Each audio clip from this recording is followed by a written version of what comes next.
বিবাহ বিচ্ছেদৰ পিছত পত্নীয়ে বিবাহ বিচ্ছেদ হোৱা স্বামীক ফোন কৰিলে, মোৰ ঘৰলৈ আহা, মই তোমাক কিবা এটা দেখুৱাব লাগিব। কিন্তু তাত দেখা দৃশ্যটোৱে স্বামীৰ অন্তৰ কঁপাই তুলিলে। অফিচৰ পৰা উভতি আহোঁতেই অমনে তাই ঢিলা কৰি চোফাত বহিল, যেতিয়া মোবাইল ফোনটো বাজি উঠিল। স্ক্ৰীণত তাৰ স্মৃতিৰ পৰা মচি পেলাব বিচৰা এটা নাম আছিল, সৃষ্টি। দেখি সহ্য কৰিব নোৱাৰা মুখ এখন। কোনো দিন তাইৰ মুখ নাচাওঁ বুলি শপত খাই এই চহৰলৈ আহিছিল। ক্ষন্তেক সময়ৰ বাবে তাৰ উশাহ বন্ধ হৈ গ'ল। অমনে খঙেৰে ৰঙা বুটামটো টিপিলে। সি মাত্ৰ দীঘলকৈ উশাহ এটা লৈ নিজকে শান্ত কৰিবলৈ চেষ্টা কৰিছিল। তেতিয়া আকৌ ফোনটো বাজি উঠিল। এইবাৰো একেটা নাম। তাৰ ধৈৰ্যৰ বান্ধ ছিঙি গ'ল। ফোনটো তুলি খঙেৰে ক'লে, কি হৈছে? কিয় ফোন কৰি আছা? সিটো মূৰৰ পৰা সৃষ্টিৰ মাত আহিল, অমন, তোমাক লগ কৰিব বিচাৰিছোঁ। অমনে বেকা হাঁহি এটা মাৰিলে। তুমি লগ পাব বিচাৰা? তোমাৰ মনত আছেনে আমি কোন? আমি বিবাহ বিচ্ছেদ হৈছোঁ সৃষ্টি। আমাৰ মাজত কোনো সম্পৰ্ক বাকী নাই। মোৰ সকলো মনত আছে, কিন্তু তুমি এবাৰ দিল্লীলৈ অহা উচিত, মোৰ ঘৰলৈ, সৃষ্টিয়ে ক'লে। মই কিয় তোমাৰ ঘৰলৈ যাব লাগে? অমনে খঙেৰে ক'লে। তুমি মোৰ ওপৰত দিয়া ঘাঁবোৰৰ পৰা ভাল হ'বলৈ মোক মাহৰ পিছত মাহ লাগিল, আৰু এতিয়া তুমি আকৌ ঘূৰি আহিছা। মই তোমাক কিবা এটা দেখুৱাব বিচাৰিছোঁ অমন, সৃষ্টিয়ে তাক বাধা দি ক'লে। তুমি মোক কিবা এটা দেখুৱাব বিচাৰিছা? অমন স্তম্ভিত হৈ পৰিল। তাৰ পাছত কঠোৰ মাতেৰে ক'লে, চোৱা সৃষ্টি, যি ক'ব মন আছে ফোনতে কোৱা, মই কলৈকো নাযাওঁ। নাই অমন, এইটো কথা মই ফোনত ক'ব নোৱাৰোঁ, তুমি নিজৰ চকুৰে চাব লাগিব। অমনৰ হৃদয়খন কঁপি উঠিল। কি হৈছে? সি আচৰিত হ'ল, কিন্তু উত্তৰ দিয়াৰ সলনি সৃষ্টিয়ে ফোনটো কাটি দিলে। অমনে গোটেই ৰাতি চটফটাই থাকিল। কেতিয়াবা তাৰ মনটোৱে তাক অপ্ৰয়োজনীয় কথাত লিপ্ত নহ'বলৈ কৈছিল, আৰু কেতিয়াবা হৃদয়ে কৈছিল, অন্ততঃ কি হৈছে চাবলৈ যাব লাগে। পিছদিনা ৰাতিপুৱা সাৰ পোৱাৰ লগে লগে অমনে এটা সিদ্ধান্ত ল'লে, যি হওক মই গৈ চাম তাই মোক কি দেখুৱাব বিচাৰে। কৰ্মস্থলীৰ পৰা ছুটী লৈ দিল্লীলৈ বিমান বুকিং কৰিলে। বিমানৰ খিৰিকীৰে বাহিৰলৈ চাই পঠিয়ালে। তাৰ মনটোৱে তাক সেই 4টা বছৰলৈ ঘূৰাই লৈ গৈ থাকিল, যেতিয়া সি আৰু সৃষ্টি একেলগে আছিল। তাৰ মনত পৰিল সৃষ্টিৰ হাঁহিয়ে তাৰ ঘৰখন ভৰাই থোৱা দিনবোৰ। তাইৰ ৰন্ধা বঢ়াৰ সুগন্ধি গোটেই ঘৰখনতে আমোলমোলাই আছিল। গভীৰ নিশা অমন কামৰ পৰা উভতি আহোঁতে সৃষ্টিয়ে বেলকনিত ৰৈ থাকে। সেই সৰু সৰু কথা বতৰাবোৰ, ইজনে সিজনৰ প্ৰতি তেওঁলোকৰ যত্ন, এই সকলোবোৰ ইমান ভাল আছিল, ইমানেই আন্তৰিকতাৰে ভৰা আছিল। গতিকে ক'ত ভুল হ'ল? সি নিজকে সুধিলে। আচলতে সৃষ্টিৰ মাকৰ অসুখৰ পিছত সকলো সলনি হৈ গ'ল। সৃষ্টিৰ কোনো ভাই নাছিল। কেইবছৰমান আগতেই তাইৰ দেউতাকৰো মৃত্যু হৈছিল। তাইৰ মাক অকলশৰীয়া, আৰু সৃষ্টি আছিল তেওঁৰ একমাত্ৰ সহায়ক। তাই মাকক চোৱা চিতা কৰিবলৈ মাকৰ লগত কেইদিনমান থাকিবলৈ গ'ল। প্ৰথম অৱস্থাত অমনে আপত্তি কৰা নাছিল, যদিও লাহে লাহে ই বিৰক্তিকৰ হৈ পৰিছিল। সি সৃষ্টিক মিছ কৰিছিল। সি খং আৰু বিৰক্তিৰে ফোনত কথা পাতিবলৈ ধৰিলে। তুমি তাত কিমান দিন থাকিবা? ইয়াতো তোমাৰ ঘৰ আছে, তোমাৰ দায়িত্ব আছে, সৃষ্টিয়ে ক'লে। মাৰ অৱস্থা ভাল নহয় অমন, অলপ বুজিবলৈ চেষ্টা কৰা। তাইৰ মাতত এক অসহায়তা, কিন্তু অমনে তাইৰ অৱস্থাটো বুজিবলৈ চেষ্টা নকৰিলে। অমনৰ জোৰত তাই ঘূৰি আহিবলৈ বাধ্য হ'ল, কিন্তু মাকৰ অৱস্থা একেই থাকিল।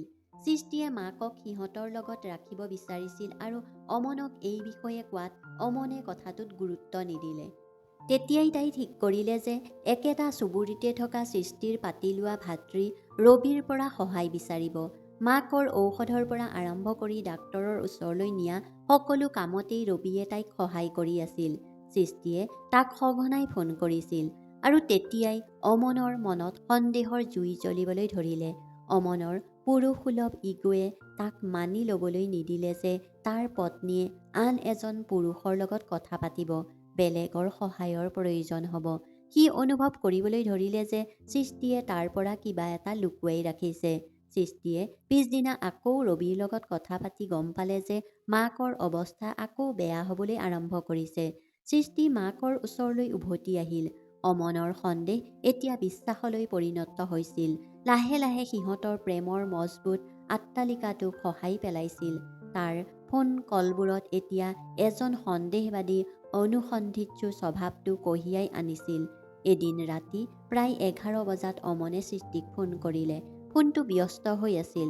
2 মিনিটৰ পিছত আকৌ ফোন কৰিলে যদিও তেতিয়াও ব্যস্ততা আছিল। তাৰ বুকুখন জ্বলিবলৈ ধৰিলে। 15 মিনিট অবিৰত চেষ্টাৰ অন্তত যেতিয়া ফোনটো বাজি উঠিল, অমনৰ খং বিস্ফোৰণ ঘটিল। মাজনিশা ইমান সময় কাৰ লগত কথা পাতি আছিলা? তাৰ মাতত এচিড আছিল। দিনটোৰ ব্যস্ততাপূৰ্ণ কাম আৰু মাকক চোৱাচিতা কৰাৰ বাবে সৃষ্টি ক্লান্ত হৈ পৰিছিল। অমন, ৰবিক ফোন কৰিছিলোঁ। মাৰ ৰাতিপুৱাৰ ঔষধ শেষ হৈ গ'ল। তাক সেইবোৰ লিখিব দি আছিলোঁ। তাৰ পাছত সৃষ্টিয়ে ৰবিক প্ৰশংসা কৰি ক'লে, সি নাথাকিলে মই নাজানো কেনেকৈ মাৰ যত্ন ল'লোহেঁতেন। এই কথা শুনি অমনৰ এনে লাগিল যেন তাৰ ভিতৰত জুই জ্বলি উঠিছে। ঔষধবোৰ লিখি আছিলা? অমনে বিষাক্ত হাঁহি এটা মাৰিলে। ৰাতি 11 বজাত ঔষধবোৰ মনত আছেনে? ঔষধৰ অজুহাতত আৰু কিবা এটা চলি আছে। মই সকলো বুজি পাওঁ। সৃষ্টিৰ চকুৰে চকুলো ওলাই আহিল। কি কৈছা অমন? তুমি মোক সন্দেহ কৰিছা? মোৰ সন্দেহ নাই, মোৰ বিশ্বাস। অমনে চিঞৰি উঠিল। মই ইয়াত তোমাৰ বাবে অপেক্ষা কৰি আছোঁ। কথা বতৰা আধৰুৱা কৰি সি ফোনটো বিচ্ছিন্ন কৰি দিলে। সেই ৰাতি সৃষ্টিৰ টোপনি নাহিল। তাই গৌৰৱ কৰিছিল, আজি তাইক সন্দেহ কৰিছে। তাইৰ চৰিত্ৰটোত এনে এটা দাগ লগোৱা হৈছিল যিটো ধুই পেলোৱাটো অসম্ভৱ আছিল। পিছদিনা অমনে সৃষ্টিৰ মাকৰ ঘৰ পালেগৈ। সি তাইক হাতে লোটে ধৰিব বিচাৰিছিল। তাত উপস্থিত হোৱাৰ লগে লগে দুৱাৰখন খোলা আছিল। ভিতৰলৈ খোজ দিওঁতেই ভৰিৰ তলৰ পৰা মাটি পিছলি গ'ল। সন্মুখৰ সোফা এখনত সৃষ্টি আৰু কাষৰ সোফাখনত বহি আছিল ৰবি। সৃষ্টি হাতত চাহ একাপ লৈ ৰবিৰ লগত কথা পাতি আছিল। অমনক দেখি দুয়ো থতমত খালে। ৰবিয়ে সন্মান জনাই থিয় হ'ল। নমস্কাৰ ভিনদেউ। কিন্তু অমনৰ চকুত জুই। ৰবিক আওকাণ কৰি সি সৃষ্টিৰ ফালে ঘূৰি গ'ল। এয়া তোমাৰ মাৰ অসুখৰ নাটক? ঘৃণাত কঁপি উঠিছিল তাৰ মাতটো। আৰু এয়া তোমাৰ সেৱা শুশ্ৰূষা? এই সকলোবোৰ মোৰ পৰা লুকুৱাই চলি আছে? সৃষ্টিৰ মুখখন সেতা হৈ পৰিল। অমন, জিভা নিয়ন্ত্ৰণ কৰা। কি আজে বাজে কথা কৈছা? আজে বাজে কথা? অমনে ওচৰতে পৰি থকা টেবুলখনত খুন্দা মাৰিলে। মই অন্ধ নহয় সৃষ্টি। যিজন মানুহৰ কাৰণে তুমি মোক আৰু মোৰ ঘৰখন পাহৰিলা, আজি ইয়াত তাৰ লগত মজা কৰি আছা। এই কথাবোৰেই সৃষ্টিৰ আত্মসন্মান ভেঙুচালি কৰিবলৈ যথেষ্ট আছিল। তাইৰ চকুৰ পৰা চকুলো বৈ আহিবলৈ ধৰিলে। কিন্তু এতিয়া তাইৰ মাতত কোনো বিষ নাছিল, ঘৃণাহে আছিল। মোৰ বিতৃষ্ণা লাগিছে। চি অমন, তোমাৰ চিন্তাধাৰা ইমান বেয়া। মই কেতিয়াও ভবা নাছিলোঁ যে এই কঠিন সময়ত মোক ভাইৰ দৰে সমৰ্থন কৰা ব্যক্তিজনে মোৰ লগত তাৰ নামটো সংযুক্ত কৰি আছা। এনে চিন্তাৰ বাবে তোমাৰ লাজ লাগিব লাগিছিল। সৃষ্টিৰ মাতটো কঁপি উঠিছিল। এই ভাই ভনীৰ নাটক যথেষ্ট। অমনে নিজৰ সিদ্ধান্ত দিলে। এই সম্পৰ্ক আজি এতিয়াই শেষ। কোঠাটোৰ ভিতৰত নিস্তব্ধতা পৰিল। সৃষ্টি শিলৰ মূৰ্তিৰ দৰে থিয় হৈ আছিল। তাই মাত্ৰ ক'লে, ঠিক আছে। কোঠাটোৰ ভিতৰত একেবাৰে ঠাণ্ডা হৈ পৰিল। এই ধুমুহাত আবদ্ধ হৈ পৰা যেন অনুভৱ কৰা ৰবিয়ে মৃদুভাৱে ক'লে, ভিনদেউ আপুনি ভুল বুজিছে। সৃষ্টি মোৰ বাইদেউৰ দৰে। তুমি মনে মনে থাকা। অমনে তাৰ ফালে ঘূৰি চালে, যেন সি তাক জীৱিত অৱস্থাতে চোবাই খাব। তোমাৰ বাবেই মোৰ সংসাৰ ভাঙি গৈছে আৰু তুমি মোক বুজাইছা। ঠিক তেতিয়াই ভিতৰৰ কোঠাটোৰ পৰা সৃষ্টিৰ মাকৰ দুৰ্বল মাতটো আহিল। সৃষ্টি, কি হ'ল? কোনে কান্দিছে? সৃষ্টিৰ চকুৰ পৰা বৈ অহা চকুলোবোৰ হঠাতে শুকাই গ'ল। তাইৰ মাতত এতিয়া কোনো বিষ নাছিল, বৰঞ্চ বিন্ধি যোৱা দুৰ্বলতাহে আছিল। তাই অমনৰ চকুলৈ চাই ক'লে, এতিয়া এওঁক একো বুজাই দিয়াৰ প্ৰয়োজন নাই ৰবি। সত্য কেতিয়াও দেখা নোপোৱা সকলক কোনোৱে একো দেখুৱাব নোৱাৰে। অমনে আশা কৰিছিল যে সৃষ্টিয়ে কান্দিব। তাই অনুৰোধ কৰি তাক পতিয়ন নিয়াবলৈ চেষ্টা কৰিব। কিন্তু তাইৰ চকুত দেখা পোৱা ঘৃণাই অমনৰ ইগোক আৰু অধিক জ্বলাই তুলিছিল। দুৱাৰখন খুন্দা মাৰি সি একো নোকোৱাকৈ ওলাই গ'ল। সেইদিনা ৰাতি ঘৰলৈ উভতি অহাৰ পাছত অমনে মাক জানকী দেৱীক সকলো কথা ক'লে। কিন্তু তাৰ কাহিনীত সৃষ্টিক প্ৰতাৰক আৰু নিজকে বেচেৰা স্বামী হিচাপে উপস্থাপন কৰিছিল যদিও জানকী দেৱীয়ে তাক বিশ্বাস কৰা নাছিল আৰু পুতেকক বুজাই ক'লে, অমন, খঙত লোৱা এটা সিদ্ধান্তই সদায় ভুল। সৃষ্টি তেনেকুৱা ছোৱালী নহয়, এবাৰ সুস্থ মনেৰে ভাবা। ভাবিবলৈ একো বাকী নাই মা, মই নিজ চকুৰে দেখিছোঁ। এতিয়া হয় মই এই ঘৰত থাকিম, নহয় তোমাৰ মৰমৰ বোৱাৰী। পিছদিনা জানকী দেৱীয়ে সৃষ্টিক ফোন কৰিলে, বোৱাৰী, তোমাৰ ঘৰখন ভাঙিবলৈ নিদিবা, অমন পাগল হৈছে, তুমি বুজা ছোৱালী, এবাৰ ঘূৰি আহা, সকলো ঠিক হ'ব। ফোনত সিটো পাৰে থকা সৃষ্টিয়ে কিছু সময় নিমাত হৈ থাকিল। তাৰপিছত ক'লে, মা, যিটো সম্পৰ্কত কোনো সন্মান বাকী নাথাকে সেইটো ৰক্ষা কৰি কি লাভ হ'ব? তেওঁ মোৰ অস্তিত্বক লৈ প্ৰশ্ন উত্থাপন কৰিছে। মই সকলো সহ্য কৰিব পাৰোঁ, কিন্তু মোৰ আত্মসন্মানৰ লগত আপোচ কৰিব নোৱাৰোঁ। এতিয়া একোৱেই ঠিক হ'ব নোৱাৰে। দুয়োটা পৰিয়ালে সম্বন্ধটো বচাবলৈ যৎপৰোনাস্তি চেষ্টা কৰিছিল যদিও অমনে নিজৰ ইগোত অটল হৈ থাকিল আৰু সৃষ্টিয়ে নিজৰ আত্মসন্মানৰ যুঁজত অটল হৈ থাকিল। আদালতত শেষবাৰৰ বাবে লগ হৈ দুয়োৰে বাট চিৰদিনৰ বাবে পৃথক হৈ পৰিল। হাজাৰ হাজাৰ শপত খাই তেওঁলোকে যি সম্পৰ্ক শক্তিশালী কৰিছিল, সেই সম্পৰ্কটো আইনীভাৱে শেষ হৈ গ'ল খন্তেকতে। ইয়াৰ পিছত অমন চিৰদিনৰ বাবে বাংগালুৰুলৈ ৰাওনা হয়। অতীতত হেৰাই যোৱা অমনৰ কাণত এক মাতেৰে প্ৰতিধ্বনিত হ'ল, লেডিজ এণ্ড জেণ্টলমেন, আমি দিল্লীৰ এয়াৰপৰ্টত লেণ্ডিং কৰিম। দিল্লী বিমানবন্দৰত অৱতৰণ কৰাৰ লগে লগে অমনে নিজৰ প্ৰি বুকিং কৰা জিলিকি থকা ক'লা মাৰ্চিডিজখনৰ ফালে আগবাঢ়ি গ'ল। ড্ৰাইভাৰে দুৱাৰখন খুলিলে। অমনে পিছৰ চিটত বহিল, নিজৰ ৰাজ্যত আনন্দ কৰা ৰজাৰ দৰে। দামী ঘড়ীটোলৈ এবাৰ চকু ফুৰালে। আইনাখনত নিজৰ প্ৰতিবিম্বটো দেখি মনতে হাঁহিলে। আজি সৃষ্টিয়ে দেখিব তাই কি হেৰুৱালে, তাইৰ অবিহনে অমন কিমান ডাঙৰ মানুহ হৈ পৰিল। কিন্তু আত্মবিশ্বাসী হাঁহি এটা তাৰ মুখত বিয়পি পৰিল। সি মোবাইলটোত সৃষ্টিয়ে পঠোৱা ঠিকনাটো চেক কৰিলে। ঠিকনাটো নতুন আছিল, গতিকে মেডামে ঘৰো সলালে। অমনৰ মনত ক্ৰোধৰ যন্ত্ৰণাৰ ঢৌ এটা উঠিল। তাই নিশ্চয় কোঠা এটা ভাড়াত লৈছিল, নহ'লে তাই ক'ত থাকিলেহেঁতেন? সি মনতে বিৰবিৰাই উঠিল। তিনিমহলীয়া ডাঙৰ ঘৰ এটাৰ সন্মুখত টেক্সিখন ৰৈ গ'ল। বাহিৰত সৃষ্টিজ কিচেন নামৰ বৰ্ড এখন লাগি আছিল। অমন খন্তেক সময়ৰ বাবে আচৰিত হৈ পৰিল। এইটো কি? সৃষ্টিয়ে কিছু কাম আৰম্ভ কৰিলে। সি দীঘলকৈ উশাহ এটা লৈ ডাঙৰ লোহাৰ গেটখনৰ ঘণ্টাটো বজাই দিলে। তাৰ পিছত মাৰ্চিডিজ গাড়ীখনৰ ওচৰতে থিয় হ'ল। তাৰ হৃদয়খন তীব্ৰভাৱে ধপধপাই আছিল যদিও মুখখন অহংকাৰে ঢাকি আছিল। পৰিপাটি ইউনিফৰ্ম পিন্ধা ছোৱালী এজনীয়ে দুৱাৰখন খুলি দিলে। হয়, কওক, সৃষ্টিক লগ কৰিব লাগিছিল, অমনে হোটা মাতেৰে ক'লে। ছোৱালীজনীয়ে তাক ভিতৰলৈ লৈ আহি ড্ৰয়িং ৰুমত থৈ গ'ল। অমনে ইফালে সিফালে চালে। ড্ৰয়িং ৰুমৰ সিপাৰে এটা ডাঙৰ হল আছিল, যিটো পেছাদাৰী পাকঘৰ যেন লাগিছিল। তাত 8ৰ পৰা 10 গৰাকী মহিলাই দ্ৰুত গতিত কাম কৰি আছিল। কোনোবাই শাক-পাচলি কাটিছিল, কোনোবাই ৰান্ধি আছিল, কোনোবাই টিফিন পেক কৰিছিল। মছলাৰ গোন্ধ আৰু কামৰ হুলস্থুলেৰে বতাহ ভৰি পৰিছিল। দৃশ্যটো ব্যৱসায়িক কেন্দ্ৰৰ দৰেই আছিল, য'ত বৃহৎ পৰিসৰত খাদ্য প্ৰস্তুত কৰা হয়। এই সকলোবোৰ দেখি অমন আচৰিত হৈ পৰিল।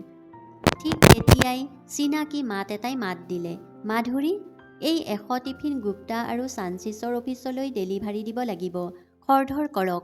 অমনে মাতটোৰ দিশলৈ চালে। সৃষ্টি তাৰ সন্মুখত থিয় হৈ আছিল। একেই সৃষ্টি, কিন্তু আজি তাইক একেবাৰে বেলেগ দেখা গৈছিল। তাই পিন্ধিছিল এখন ধুনীয়া নীলা ৰেচমী শাৰী। তাৰ ওপৰত তাই বগা এপ্ৰন এটা বান্ধি থৈছিল। তাইৰ চুলিখিনি পৰিপাটিকৈ বান এটাত বান্ধি থোৱা আছিল আৰু মুখৰ ম্লানতাৰ সলনি এটা অনন্য জিলিকনি আছিল। তাইক আগতকৈ বেছি ধুনীয়া দেখা গৈছিল। তাই অমনৰ ফালে চালে। এটা গভীৰ গোপন কথা লুকুৱাই ৰাখি তাইৰ ওঠত এটা ক্ষীণ ৰহস্যময় হাঁহি। তাইৰ আত্মবিশ্বাসে অমনক অস্বস্তিত পেলাইছিল। তুমি আহিলা, ভাল কৰিলা। তাইৰ মাতটো শান্ত আছিল যদিও অমনে অনুভৱ কৰিব পাৰিছিল, এটা ধুমুহাই শান্তিৰ প্ৰতি ভাবুকি কঢ়িয়াই আনিব। অমন কেইমুহূৰ্তমান মনে মনে থিয় হৈ থাকিল। সৃষ্টিয়ে এপ্ৰন খুলি হাত দুখন মুচিলে। তাৰ পিছত সোফাৰ বিপৰীতে থকা চকীখনত বহিল। তাইৰ চকুত এক অদ্ভুত আত্মবিশ্বাস জিলিকি আছিল। বহা, সৃষ্টিয়ে ইংগিতেৰে ক'লে। এয়া নিশ্চয় বহুত দীঘলীয়া যাত্ৰা আছিল। অমনে ভাবিলে যেন তাই কথা বতৰাই তাক নিয়ন্ত্ৰণ কৰিব বিচাৰিছিল। চুটটো এডজাষ্ট কৰি সি সোফাত বহি ক'লে, হ'ব, একো নাই। বেংগালুৰুৰ পৰা দিল্লীলৈ যোৱাটো মোৰ বাবে কোনো সমস্যা নহয়। মই বিজনেছ ক্লাছত যাত্ৰা কৰোঁ। সৃষ্টিয়ে শুনিলে, কিন্তু তাইৰ মুখখন অপ্ৰভাৱিত হৈ থাকিল। ঠিক আছে, তাই ক'লে। এই প্ৰতিক্ৰিয়া আছিল অমনৰ আশাৰ সম্পূৰ্ণ বিপৰীত। সি বিচাৰিছিল সৃষ্টিয়ে আপ্লুত হওক, ঈৰ্ষা অনুভৱ কৰক বা অন্ততঃ কিছু আৱেগ দেখুৱাওক, কিন্তু ইয়াৰ কোনো পাৰ্থক্য নাছিল। এই সকলোবোৰ কি? ইফালে সিফালে চাই অমনে সুধিলে। কেতিয়াৰ পৰা? মানে এই ব্যৱসায়টো? সৃষ্টিয়ে সামান্য হাঁহি এটা মাৰিলে। তুমি যেতিয়াৰ পৰা ত্যাগ কৰিলা। মই আগতে মাত্ৰ ৮-১০ জন মানুহৰ বাবে টিফিন বনাইছিলোঁ। এতিয়া প্ৰতিদিনে প্ৰায় ৩০০ টিফিন বনাওঁ। দিল্লীৰ ৩টা কোম্পানীৰ সৈতে মোৰ চুক্তি আছে। অমনৰ ঈৰ্ষা হ'বলৈ আৰম্ভ কৰিছিল। তাৰ বিবাহ বিচ্ছেদ হোৱা পত্নীক আজি আগৰ তুলনাত আৰু অধিক সফল আৰু সুখী যেন লাগিছিল। গতিকে সেইবাবেই তুমি ফোন কৰিছিলা, নিজৰ সফলতা দেখুৱাবলৈ? অমনৰ মাতত এতিয়া বিৰক্তিৰ স্পষ্ট আভাস এটা দেখা গ'ল। সৃষ্টিয়ে মূৰ জোকাৰিলে। নাই অমন, মই তোমাক যি দেখুৱাব বিচাৰিছিলোঁ সেয়া এতিয়াও বাকী আছে। তাইৰ মাতত এটা গুৰুত্ব আহিল। সেইটো ওপৰৰ কোঠাটোত আছে। এই কথা শুনি অমনৰ হৃদয়খন ধপধপাই উঠিবলৈ ধৰিলে। ওপৰত? ওপৰত কি আছে? সৃষ্টি থিয় হ'ল। আহা, মই দেখুৱাম। অমনৰ অহংকাৰ এতিয়া ভয়লৈ পৰিণত হ'ল। মই ইয়াতেই ঠিক আছোঁ, অমনে দ্বিধাবোধ কৰি ক'লে। আমি যি কথা ক'ব লাগে ইয়াতেই কৰোঁ, মই ওপৰলৈ নাযাওঁ। সৃষ্টিয়ে তাৰ চকুলৈ চালে। অমন, যিহেতু ইমান দূৰলৈ আহিছা আৰু কেইখোজমান গ'লে কি হ'ব? আজি মই তোমাক যি দেখুৱাম সেইটো দেখাৰ পিছত তোমাৰ ধন সম্পত্তি, তোমাৰ ভৱিষ্যত, আড়ম্বৰ বিলাসিতা সকলো অৰ্থহীন যেন লাগিব। তাই দুৱাৰৰ ফালে ইংগিত দিলে। মোৰ লগত আহা। অমনৰ বুকুখন ধপধপাই উঠিল। সৃষ্টিৰ মাতত সত্যৰ উষ্ণতাই তাক দুয়োটাই ভয় খুৱাই আঁতৰাই টানি আনিলে। সি তাইৰ পিছে পিছে এজন সন্মোহিত মানুহৰ দৰে চিৰিৰ ফালে মনটো উৰুৱাবলৈ ওলোৱা অচিনাকি দৃশ্যটোৰ ফালে আগবাঢ়ি গ'ল। ওপৰৰ মহলাটোৰ পৰিৱেশ তলৰ মহলাৰ পৰা সম্পূৰ্ণ পৃথক আছিল। নিজৰ অহংকাৰ, খংটো বাহিৰত কেইমুহূৰ্তমানৰ বাবে এৰি দিয়া। অমনে একো ক'ব নোৱাৰিলে। ভিতৰলৈ যোৱাৰ আগতেই এটা কথা সুধিব পাৰিমনে? সৃষ্টিয়ে ক'লে। অমনে মাত্ৰ মাত দিলে। শেষবাৰৰ বাবে কেতিয়া তোমাৰ মাৰ লগত কথা পাতিছিলা? এই প্ৰশ্নই অমনৰ হৃদয়ত কাঁড়ৰ দৰে বিন্ধিলে। তাৰ মনতো নাছিল। হয়তো ২ মাহ ৩ মাহ আগতে। সি কোনো উত্তৰ নিদিলে। সি মাত্ৰ চকু দুটা তললৈ নমাই দিলে। সৃষ্টিয়ে এটা দীঘল গভীৰ উশাহ ল'লে। হয়তো ৰিপ্লাই দিয়াৰ প্ৰয়োজন নাই, এই বুলি কৈ তাই লাহেকৈ দুৱাৰখন ঠেলি খুলি দিলে। দুৱাৰখন খোল খালে। ভিতৰৰ দৃশ্যই অমনৰ চকু দুটা আন্ধাৰ কৰি তুলিলে। তাৰ হৃদয়খনে এটা স্পন্দন এৰি দিলে আৰু ভৰিৰ তলৰ মাটিখিনি আক্ষৰিক অৰ্থত পিছলি গ'ল। এগৰাকী বৃদ্ধা পৰিষ্কাৰ বিচনাত পৰি আছিল। মহিলাগৰাকী আছিল আন কোনো নহয়, অমনৰ নিজৰ মাক জানকী। কিন্তু এইজনী তেওঁৰ চিনাকি মাক নাছিল। মাথো জঁকা এটা আছিল। তেওঁৰ চকু দুটা গাঁতত গৈছিল, গাল দুখন সোমাই গৈছিল। তেওঁৰ মূৰৰ ওচৰত গ্লুকোজৰ বটল এটা ওলমি আছিল আৰু ওচৰৰ টেবুল এখনত ঔষধৰ বটলৰ থোপা এটা আছিল। অমনে প্ৰায় চিঞৰি উঠিল। নিজৰ মাকক সি চিনিব পৰা নাছিল। মা! তাৰ মাতটো মুখ বন্ধ হৈ কঁপি কঁপি ফুচফুচাই ওলাই আহিছিল। সন্মুখত পুত্ৰক দেখি জানকীৰ ম্লান চকু দুটা খন্তেক সময়ৰ বাবে জিলিকি উঠিল যদিও পিছৰ মুহূৰ্তত সেই জিলিকনিটো চকুলুইলৈ পৰিণত হ'ল। তেওঁ বিচনাখনত আউজি বহিল। অমন, মোৰ ল'ৰা তুমি? তেওঁৰ মাতটো ইমানেই কোমল আছিল যেন মাইলৰ পিছত মাইল দূৰৰ পৰা আহিছে। অমন স্তম্ভিত হৈ থিয় হৈ থাকিল। তাৰ মনটো হেৰাই গৈছিল। একে উশাহতে মাকক কেইবাটাও প্ৰশ্ন সুধিলে। মা, তুমি দাদাৰ লগত আছিলা নহয়? এই অৱস্থা কেনেকৈ হ'ল? জানকীয়ে একো ক'ব নোৱাৰিলে। তেওঁৰ চকুৰ পৰা চকুলো ওলাই আহিল। দুৱাৰমুখত মনে মনে থিয় হৈ থকা সৃষ্টিয়ে জানকীৰ ওচৰলৈ আহি তেওঁৰ মূৰত আদৰ কৰি চকু পানী মচি তাৰ পাছত তাই অমনৰ ফালে চালে। উত্তৰ লাগে? তেন্তে মাক সোধা। সেই পুত্ৰৰ কাহিনী, যিয়ে মাকক দায়িত্ব বুলি গণ্য কৰি ডাঙৰ ককায়েকৰ তত্বাৱধানত এৰি থৈ গৈছিল আৰু কেতিয়াও পিছলৈ ঘূৰি চাই সুধিব পৰা নাছিল যে তেওঁ জীয়াই আছেনে নাই। সৃষ্টিৰ কথাই অমনক কাঁড়ৰ দৰে বিন্ধিলে। বিছনাৰ ওচৰত সি মাটিত আঁঠু কাঢ়ি বহিল। মাকৰ শুকান বলি ৰেখা থকা হাতখন ধৰি আছিল সি। তাৰ চকু পানীবোৰ বন্ধ কৰিব নোৱাৰা হৈ পৰিল। মা, কোৱা, এই সকলোবোৰ কেনেকৈ হ'ল? তাৰ মাত শুনি জানকীৰ চকুৰ পৰা চকুলো বৈ আহিবলৈ ধৰিলে। তেওঁ অমনৰ মূৰত হাত বুলাই আৰম্ভ কৰিলে। তুমি যোৱাৰ সময়ত মই ভাবিছিলোঁ এটা নহ'লেও অন্ততঃ মোৰ আৰু এটা ল'ৰা আছে। আৰম্ভণিতে তোমাৰ দাদায়ে মোৰ বহুত যত্ন লৈছিল, কিন্তু লাহে লাহে মই তোমাৰ নবৌৰ চকুত কাঁইট হৈ পৰিবলৈ ধৰিলোঁ। তাই মোৰ তাত থকাটো বোজা বুলি বিবেচনা কৰিবলৈ ধৰিলে। তাই কথাবোৰে মোৰ হৃদয়খন কাঁইটৰ দৰে বিন্ধিলে। কেতিয়াবা তাই ক'ব, মা, এতিয়া গোটেই দিনটো বিচনাতে পৰি থাকে। আৰু কেতিয়াবা তাই মোক কৈছিল, আপোনাৰ ঔষধৰ দাম চাওক, ঘৰৰ আধা ৰেচন আহি যাব। সকলো কথা শুনি মই মনে মনে সহ্য কৰিলোঁ। মই ভাবিলোঁ, এইখন এতিয়া মোৰ ঘৰ, মই ক'লৈ যাম? এদিন তোমাৰ নবৌয়ে মোক আৰু মোৰ দায়িত্ব ল'ব নোৱাৰে বুলি স্পষ্টকৈ ক'লে। সেইদিনা আশাৰে তোমাৰ দাদালৈ চালোঁ। মই ভাবিছিলোঁ সি মাকৰ বাবে যুঁজিব, পত্নীক বুজাব, কিন্তু সি মনে মনে থাকিল। ঘৈণীয়েকক সি এষাৰ কথাও কোৱা নাছিল। সেই ৰাতি মই বুজিলোঁ যে এই ঘৰত মোৰ আৰু ঠাই নাই। পিছদিনা ৰাতিপুৱা তোমাৰ দাদা মোৰ ওচৰলৈ আহিল। সি ক'লে, মা, আজি তোমাক মন্দিৰলৈ লৈ যাওঁ, তোমাৰ মনটোও ভাল লাগিব। মই বৰ সুখী হৈছিলোঁ। মই ভাবিছিলোঁ মোৰ ল'ৰাটোৱে নিজৰ ভুলটো উপলব্ধি কৰিছে। নতুন কাপোৰ পিন্ধি তাৰ লগত গাড়ীত উঠিলোঁ। চহৰৰ বাহিৰৰ এটা ডাঙৰ পুৰণি অট্টালিকাৰ সন্মুখত গাড়ীখন ৰৈ গ'ল। মোৰ হাতত ধৰি গেটৰ ভিতৰলৈ লৈ গ'ল। মোক লৈ গৈ ক'লে, মা, এতিয়াৰ পৰা এইখন তোমাৰ ঘৰ। মই চিঞৰি থাকিলোঁ, তাক মাতিলোঁ, কিন্তু সি পিছলৈ ঘূৰিও নাচালে। ল'ৰা, এবাৰো নাচালে। সেইখন বৃদ্ধাশ্ৰম আছিল অমন, জানকীয়ে হুমুনিয়াহ কাঢ়ি ক'লে। কেৱল নামত আশ্ৰম আছিল, কিন্তু নৰকতকৈও বেয়া আছিল।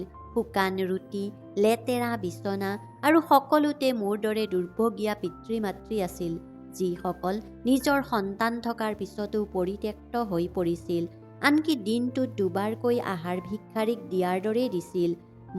মই তাত থাকিব নোৱাৰিলোঁ। এই কথা কওঁতে তেওঁ হাঁহিলে। তেওঁৰ মাতটো বিষ আৰু দুৰ্বলতাই শ্বাসৰুদ্ধ কৰি পেলালে। তাৰ পাছত তেওঁ আৰু ক'লে, মই এদিন ৰাতি মনে মনে পলাই আহিলোঁ। ভোক আৰু পিয়াহত ৰাস্তাত ঘূৰি ফুৰিলোঁ। ক'লৈ যাম বুজিব পৰা নাছিলোঁ। তাৰ পিছত এদিন মই এটা মন্দিৰৰ চিৰিত বহি থাকোঁতেই সৃষ্টিয়ে মোক দেখিলে। সৃষ্টি কথাখিনি আগবঢ়াই লৈ গ'ল। মই সেইদিনা মন্দিৰলৈ গৈছিলোঁ। ভিক্ষাৰীৰ সৈতে বহি থকা ফটা লেতেৰা কাপোৰ পিন্ধা এগৰাকী মহিলাক দেখিছিলোঁ। মই পাৰ হ'বলৈ ওলাইছিলোঁ, কিন্তু তেতিয়াই তেওঁৰ মুখখন দেখা পালোঁ। মাক এনে অৱস্থাত দেখাৰ পাছত মই ভয় খাই গৈছিলোঁ। মই তেওঁক ঘৰলৈ লৈ আহিছিলোঁ, কিন্তু তেতিয়ালৈকে তেওঁৰ অৱস্থা বেয়া হৈ গৈছিল। তেওঁ ইয়াত আছে, মোৰ লগত, যোৱা 2 মাহ ধৰি। গোটেই কাহিনীটো শুনি অমনৰ মনটো শূন্য হৈ পৰিল। দুয়ো ভাতৃক আঙুলিত ধৰি খোজ কাঢ়িবলৈ শিকোৱা মাতৃগৰাকী এতিয়া ৰাজপথত ঘূৰি ফুৰিবলৈ এৰি দিয়া হ'ল। লাজ আৰু অপৰাধবোধত অমনৰ মূৰটো ওলমি আছিল। সি কঁপি কঁপি সৃষ্টিলৈ চালে। তুমি আগতে কিয় কোৱা নাছিলা সৃষ্টি? কিয় ফোন কৰা নাছিলা? তাৰ মাতত অভিযোগ এটা আহিল। সৃষ্টিয়ে এটা দীঘল উশাহ এটা ল'লে। মনত পেলোৱা, মই তোমাক ফোন কৰিলোঁ। মাত্ৰ এবাৰ নহয়, কেইবাবাৰো ফোন কৰিলোঁ। প্ৰতিবাৰেই তোমাৰ ফোনটো হয় ব্যস্ত আছিল, নহ'লে তুমি লোৱা নাছিলা, বা তুমি তুলি লোৱাৰ সময়ত মই ব্যস্ত বুলি কৈ ফোনটো কাটি দিলা। তাৰ মনত পৰিল। সৃষ্টিৰ কথাবোৰে অমনৰ হাতুৰিৰ দৰে খুন্দা মাৰিলে। হয়, সি আওকাণ কৰা কেইটামান মিছ কল আছিল। সৃষ্টিয়ে আকৌ ক'লে, অমন, তুমি কেতিয়াও গম পাবলৈ চেষ্টা কৰা নাছিলা। তুমি নিজৰ পৃথিৱীখনত ইমানেই নিমগ্ন হৈ আছিলা যে তুমি কেতিয়াও পিছলৈ ঘূৰি চাব বিচৰা নাছিলা। আনকি তুমি পাহৰিছিলা যে তোমাৰ এজনী মা আছে। অমনৰ কোনো উত্তৰ নাছিল। সি থিয় হৈ আছিল, নিজৰ দৃষ্টিত এজন মাত্ৰ মতলবী লোক। ঠিক তেতিয়াই জানকীয়ে দুৰ্বল মাতেৰে ক'লে, তোমাৰ দোষ নহয় ল'ৰা, মোৰহে, তোমাৰ দৰে কঠিন হৃদয়ৰ পুত্ৰ জন্ম দিয়াৰ বাবে। এগৰাকী মাতৃৰ মুখত এই কথাবোৰ যিকোনো পুত্ৰৰ বাবে মৃত্যুতকৈও বেয়া আছিল। জানকীয়ে আৰু ক'লে, আৰু চোৱা, তুমি সন্দেহ কৰা পত্নীগৰাকীয়ে, ঘৰৰ পৰা উলিয়াই দিয়া পত্নীগৰাকীয়েই আজি মোৰ জীয়াই থকাৰ কাৰণ। দিনে ৰাতিয়ে মোক সেৱা কৰি আহিছে, মোক নিজৰ হাতেৰে খুৱাইছে, মোৰ লেতেৰা কাপোৰ ধুইছে। প্ৰকৃত ছোৱালী এজনীয়েও যি কৰিব নোৱাৰে মোৰ বোৱাৰীয়েই কৰিলে। তেতিয়া সৃষ্টিয়ে ক'লে, মই আপোনাৰ কোনো উপকাৰ কৰা নাই মা, আপুনি মোৰ বাবে মোৰ মাৰ দৰেই। যেতিয়া মই মাক বিপদ দুখৰ সময়ত পৰিত্যাগ কৰা নাছিলোঁ, তেতিয়া মই আপোনাক কেনেকৈ পৰিত্যাগ কৰিব পাৰোঁ? মায়ে মোক এৰি থৈ গ'ল, কিন্তু মই আপোনাক হেৰুৱাব বিচৰা নাছিলোঁ। এই কথা শুনি অমনৰ হৃদয় ভাঙি গ'ল। সি প্ৰতাৰক বুলি কোৱা মহিলাগৰাকীয়ে, ইমান জঘন্য অভিযোগ উত্থাপন কৰা মহিলাগৰাকীয়ে মাত্ৰ মাকৰ প্ৰাণ ৰক্ষা কৰিছিল। তাৰ অহংকাৰ, তাৰ সমগ্ৰ অস্তিত্ব যেন সৃষ্টিৰ ভৰিৰ তলত ধূলিৰ দৰে আছিল, যাৰ বাবে তাক মূৰ্খৰ দৰে দেখা গৈছিল। কোঠাটোত আকৌ গধুৰ নিস্তব্ধতা পৰিল। এই নিস্তব্ধতা দুৱাৰত মৃদু টোকৰ এটাই ভাঙি পেলালে। সোমাব পাৰোঁনে বাইদেউ? চিনাকি মাত এটা আছিল। অমনে দুৱাৰৰ ফালে চালে। ৰবি থিয় হৈ আছিল। এবছৰ আগতে অমনে দেখা সেই একেজন ৰবিক দেখি নিজৰ ঘৰখন ধ্বংস কৰি পেলাইছিল। ৰবিৰ হাতত ঔষধৰ পেকেট এটা আছিল। ৰবিয়ে অমনৰ ফালে চালে। খন্তেক সময়ৰ বাবে সি সংকোচ কৰিলে, কিন্তু তাৰ পিছত অমনক আওকাণ কৰি সি পোনে পোনে জানকীৰ ওচৰলৈ গ'ল। এতিয়া কেনে আছে মা? সি মৰমেৰে সুধিলে। চাওক, আপোনাৰ সকলো ঔষধ মই লৈ আহিছোঁ। ৰবিয়ে ঔষধবোৰ টেবুলত থৈ সৃষ্টিক সম্বোধন কৰিলে। বাইদেউ, আৰু কিবা লাগে যদি মোক জনাব, মই এতিয়া যাওঁ। ৰবিয়ে যোৱাৰ পিছত সৃষ্টিও যাবলৈ উঠিল। তলৰ কামবোৰ চেক কৰি আহিম, তুমি ইয়াতে বহা মাৰ কাষত। অমনে তেতিয়া থতমত খাই আছিল। সি একো নক'লে। সৃষ্টি যোৱাৰ পাছত ৰুমটোত কেৱল সি আৰু মাকহে বাকী আছিল। তেতিয়া জানকীয়ে ক'লে, সৃষ্টি কোন হয় তুমি জানানে ল'ৰা? তাই হীৰা, কহিনুৰ হীৰা। আৰু তুমি সেই দুৰ্ভগীয়া মানুহজন, যিয়ে কাঁচৰ টুকুৰা বুলি ভাবি ৰাস্তাত হীৰা দলিয়াই দিলা। কিন্তু মা, তাই? অমনৰ কিবা এটা ক'বলৈ মন গ'ল। মনে মনে থাকা। জানকীৰ মাতটো অলপ বাঢ়ি গ'ল। মই সকলো জানো। তাই মাকক তাইৰ ওচৰলৈ আনিব বিচাৰিছিল, যাতে তাই মাকৰ যত্ন ল'ব পাৰে। কিন্তু তুমি নাকচ কৰিলা। তুমি তোমাৰ শত্ৰু বুলি গণ্য কৰা মানুহজন ৰবি, তাইৰ ভায়েক, পাতি লোৱা ভাই। নিজৰ ভাতৃ নথকা ছোৱালী এজনীয়ে যদি কাৰোবাক ভায়েক বুলি মানি লয়, তেন্তে কি অপৰাধ কৰিলে কোৱাচোন? তাত কি ভুল আছিল? প্ৰতিটো শব্দই অমনৰ আত্মাত চাবুকৰ দৰে আঘাত কৰিলে। তুমি বৰ সফল মানুহ হৈ পৰিছা নহয়। ভাল চাকৰি এটা, ডাঙৰ গাড়ী, ডাঙৰ ঘৰ, ডাঙৰ বেংক বেলেঞ্চ। কিন্তু তোমাৰ হৃদয়ৰ কোনো মূল্য নাই। অমনে মাকৰ হাতত ধৰিলে। তেনেকৈ নক'বা মা, এতিয়া মোৰ লগত আহা। মই তোমাক মোৰ লগত উভতাই লৈ যাম। বেংগালুৰুত দিন ৰাতিয়ে তোমাৰ সেৱা কৰিম, পৃথিৱীৰ সকলো সুখ দিম। এই কথা শুনি জানকীয়ে ক্ষীণ হাঁহি এটা মাৰিলে। বোপাই, যি সুখৰ বাবে মোক বাংগালুৰুলৈ লৈ যাব বিচাৰিছা, মই ইয়াত মোৰ ছোৱালীজনীৰ লগতেই বিচাৰি পাম। তেওঁ ক'লে, তুমি তোমাৰ কামত নিমগ্ন হৈ থাকিবা, তোমাৰ মিটিং বা পাৰ্টিত ব্যস্ত থাকিবা, আৰু মই তোমাৰ ডাঙৰ ঘৰৰ এটা চুকত পৰি তোমাৰ বাবে অপেক্ষা কৰি থাকিম। নাই বাবা, মই আৰু বিচৰণ নকৰোঁ। মোৰ শেষ মুহূৰ্তবোৰ মোৰ ছোৱালীজনীৰ লগতে কটাব বিচাৰোঁ। তেনেতে সৃষ্টিয়ে পুনৰ কোঠাটোলৈ আহি দুৱাৰখন লাহেকৈ বন্ধ কৰি অমনৰ কাষত থিয় হ'ল। মাৰ লগত কথা পাতিছা নেকি? অমনে মূৰটো ওপৰলৈ তুলিলে। চকু দুটা ৰঙা পৰিছিল। মাতত গভীৰ হতাশাৰ অনুভূতি আছিল। মা মোৰ লগত যাবলৈ সাজু হোৱা নাই সৃষ্টি। তেওঁ তোমাৰ লগত থাকিব বিচাৰে। গতিকে তাত কি দোষ? সৃষ্টিয়ে শান্তভাৱে সুধিলে। এজন মানুহে য'ত শান্তি পায় তাতেই থাকিব লাগে। কিন্তু তেওঁ মোৰ মা। অমনৰ মাতত এক অসহায়তাৰ সৃষ্টি হৈছিল। তেওঁৰ যত্ন লোৱাটো মোৰ দায়িত্ব। দায়িত্ব? সৃষ্টিৰ কণ্ঠত সামান্য ঠাট্টা মস্কৰা। ডাঙৰ দাদাৰ তত্বাৱধানত তেওঁক এৰি থৈ যোৱাৰ সময়ত, বা মাহৰ পিছত মাহ ধৰি এবাৰো ফোন কৰি তেওঁৰ স্বাস্থ্যৰ বিষয়ে সোধা পোছা নকৰাৰ সময়ত এই দায়িত্বৰ কথা তোমাৰ মনত নাছিল? দায়িত্ব কেৱল এটা শব্দ নহয় অমন। অমনৰ কোনো উত্তৰ নাছিল। মূৰ তল কৰি সি মনে মনে থিয় হৈ থাকিল। সৃষ্টিয়ে দীঘলকৈ উশাহ এটা ল'লে।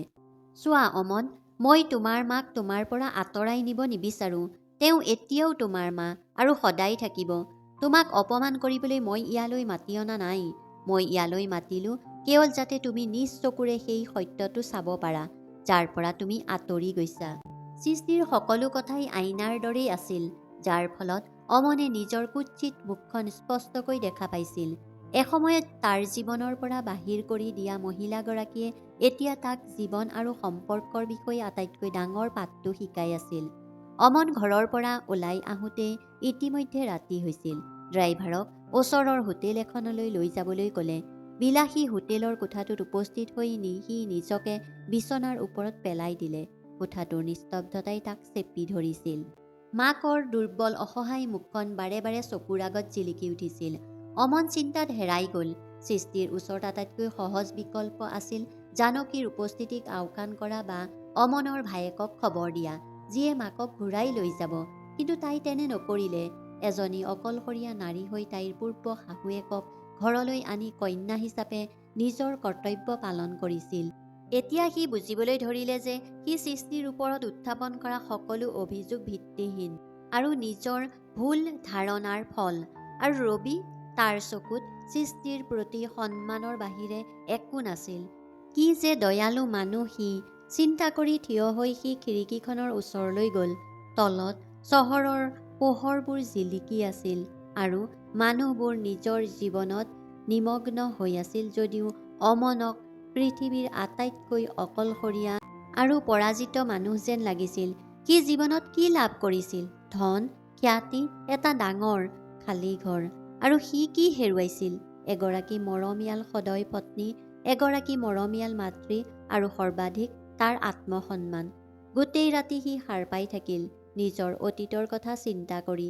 নিজৰ অতীত আৰু বৰ্তমানৰ মাজত টচ টচ কৰি ঘূৰি ফুৰিছিল। তাৰ নিজৰ ভুলবোৰ, নিজৰ অহংকাৰবোৰ, নিজৰ ক্ষুদ্ৰ মনটো। চকুৰ সন্মুখত সকলোখিনি নাপতোল কৰিলে। আৰু ৰাতিপুৱাই যেতিয়া সূৰ্যৰ প্ৰথম ৰশ্মি কোঠাটোত প্ৰৱেশ কৰিলে, অমনে এটা সিদ্ধান্ত ল'লে।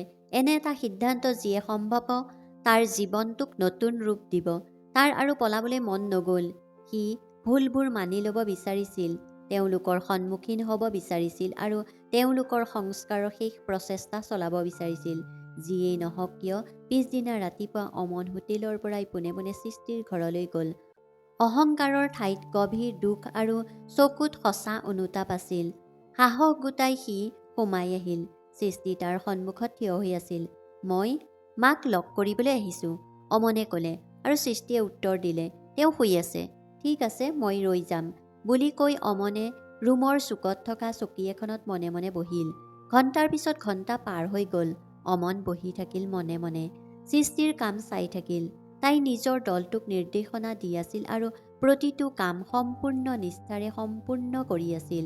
আজি অমনে কেতিয়াও চাবলৈও চেষ্টা নকৰা এগৰাকী সৃষ্টিক দেখিলে, শক্তিশালী এগৰাকী স্বাৱলম্বী আৰু দয়ালু নাৰী।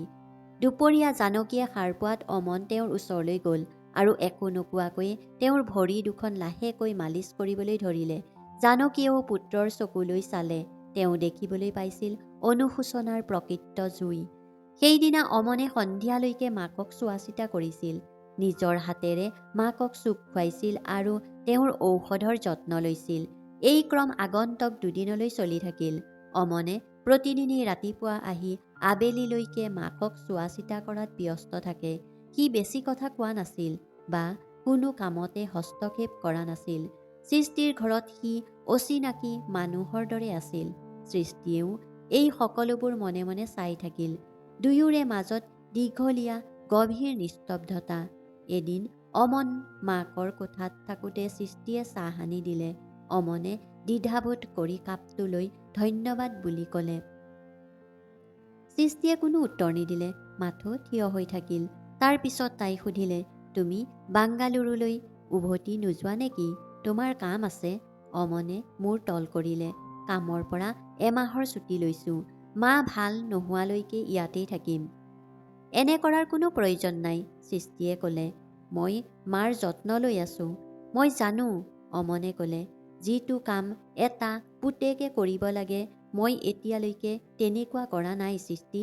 অনুগ্ৰহ কৰি মোক মোৰ মাৰ যত্ন ল'বলৈ দিয়া।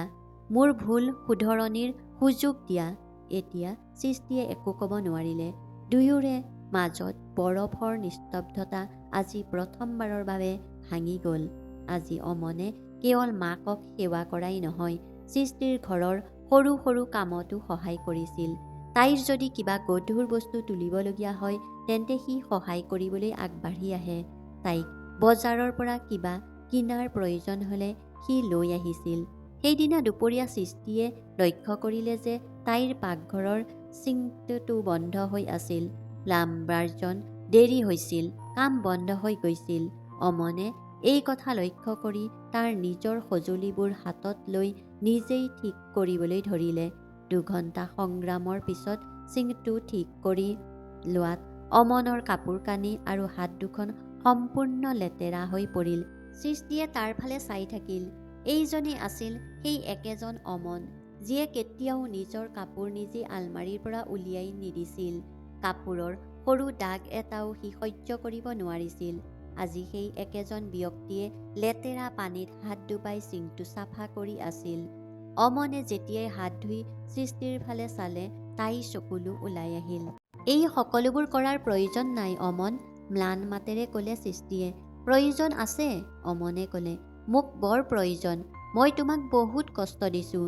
সেই বিষটো মই আঁতৰাই পেলাব নোৱাৰোঁ, কিন্তু তাৰ প্ৰায়শ্চিত কৰিব পাৰোঁ। প্ৰথমবাৰৰ বাবে সৃষ্টিয়ে অনুভৱ কৰিলে যে অমন সঁচাকৈয়ে সলনি হৈছিল। তাৰ অহংকাৰ সকলো গলি গৈছিল আৰু সি এতিয়া প্ৰকৃত সত্য মানুহ হৈ উঠিছিল, যিজন মানুহে নিজৰ ভুলবোৰ মানি লৈছিল আৰু সেইবোৰ শুধৰাবলৈ যিকোনো পৰ্যায়লৈ যাবলৈ ইচ্ছুক আছিল।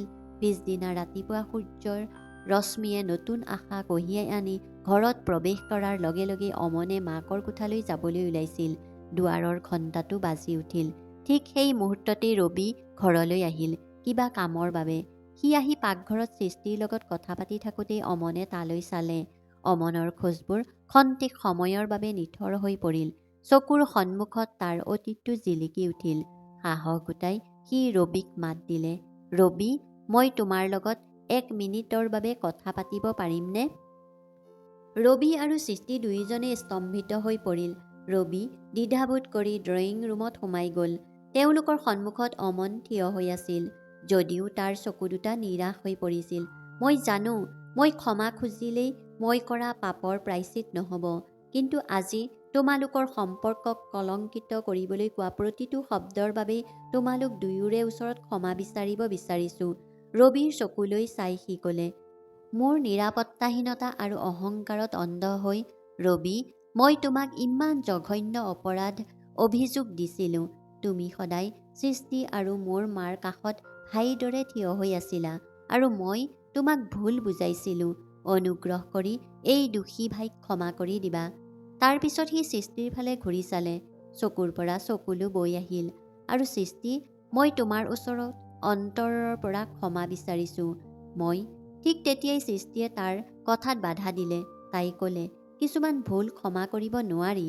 মই এগৰাকী চৰিত্ৰহীন মহিলা বুলি তুমি আদালতৰ সন্মুখত কোৱা দিনটো মই এতিয়াও পাহৰা নাই। এতিয়া অমনে কান্দি কান্দি উঠিল। মই জানো, তোমাৰ আত্মসন্মানত যি আঘাত দিলোঁ তাৰ ক্ষতিপূৰণ মই হয়তো দিব নোৱাৰিম, আনকি মোৰ গোটেই জীৱনটোত। আৰু আজি মই সঁচাকৈয়ে মোৰ ভুলটো উপলব্ধি কৰিছোঁ। কোঠাটোৰ ওপৰত গভীৰ নিস্তব্ধতা পৰিল। ৰবি বাকৰুদ্ধ হৈ থিয় হৈ থাকিল। সৃষ্টিৰ চকু দুটা আৰ্দ্ৰ হৈ পৰিল। পাহাৰ সমান ডাঙৰ ইগো থকা অমনে আজি এনেকৈ ভাঙি ক্ষমা খুজিব বুলি তাই কেতিয়াও কল্পনা কৰা নাছিল। ৰবি আগুৱাই গৈ অমনৰ কান্ধত হাত এখন থৈ ক'লে, ভিনদেউ, যি হ'ল সেয়া হৈ গ'ল। আপুনি আপোনাৰ ভুল স্বীকাৰ কৰাটো ডাঙৰ কথা। আপোনাৰ প্ৰতি মোৰ কোনো বেয়া ভাৱ নাই। ৰবিৰ কথাবোৰ সান্তনা হিচাপেহে বুজাইছিল যদিও প্ৰকৃত ৰায়দান এতিয়াও আহিবলগীয়া আছিল। প্ৰকৃত দোষী আছিল সৃষ্টিৰ, যাৰ জীৱন সি ধ্বংস কৰি পেলাইছিল। ৰবি যোৱাৰ পিছত অমনে মাটিত আঁঠু লৈছিল। সৃষ্টিৰ আগত সি হাত দুখন ভাঁজ কৰি ল'লে। সৃষ্টি, মই জানো মই তোমাৰ যোগ্য নহয়। হুমুনিয়াহ কাঢ়ি তাৰ মাতটো শ্বাসৰুদ্ধ হৈ পৰিল। মই তোমাৰ পৰা মোৰ জীৱনলৈ ঘূৰি অহাৰ অধিকাৰো বিচাৰিব নোৱাৰোঁ। মই মাত্ৰ এই সম্পৰ্কৰ বাবে, আমাৰ প্ৰেমৰ বাবে ভিক্ষা কৰি আছোঁ। এটা সুযোগ দিয়া সৃষ্টি, নিজকে প্ৰমাণ কৰাৰ এটা শেষ সুযোগ দিয়া। মই তোমাৰ স্বামী নহয়, জীৱন সংগী হৈ থাকিব বিচাৰোঁ। তোমাৰ ব্যৱসায়, তোমাৰ পৰিচয় সকলো একেই থাকিব। মই মাত্ৰ তোমাৰ জীৱনৰ অংশ হ'ব বিচাৰোঁ। সৃষ্টিয়ে শিলৰ মূৰ্তিৰ দৰে তাৰ ফালে চাই থাকিল। তাইৰ চকুৰ আগত আজি সেইজনেই অমন, যাক তাই অপৰিসীম ভাল পাইছিল। এইজন অমন, যিয়ে নিজৰ ভুলৰ বাবে ভাঙি পৰি কান্দি আছিল, যিয়ে নিজৰ প্ৰেম ঘূৰাই পাবলৈ কাতৰ অনুৰোধ কৰি আছিল।